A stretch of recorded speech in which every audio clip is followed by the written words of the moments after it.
មកជួយជើងជ្រូកទឹកប្រហុកមួយមុខនេះរៀងប្លែកតែប៉ុន្តែរសជាតិរបស់គេនឹងគឺឆ្ងាញ់ខ្លាំងមកបងប្អូនអាចសាកធ្វើបានណាធានាថាញ៉ាំម្ដងហើយគឺដឹងតែជាប់ចិត្តហ្មងត្បូងគេនឹងគឺយើងចាប់ផ្ដើមពីការដាក់ដាំទឹកដើម្បីស្រុះជើងជ្រូករបស់ខ្ញុំនេះប្រហែលជាខ្ទង់6-7 ខាំអីហ្នឹងយើងលាងទឹកឲ្យស្អាតពេលទឹកពុះហើយយើងដាក់ស្ងោរវាចោលប្រហែលជាខ្ទង់3 ទៅ 4 នាទីអីទៅដើម្បីឲ្យវាជ្រះកតិច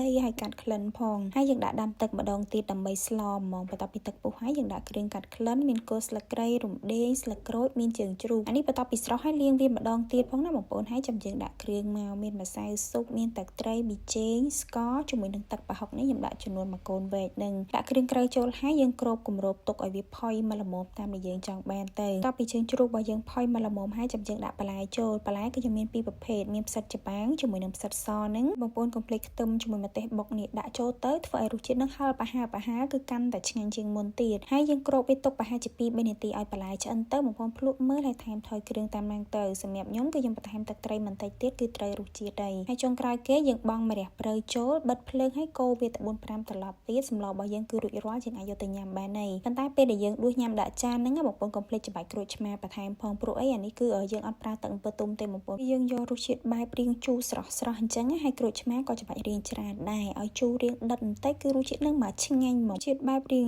ជូរហឹរប្រហើរ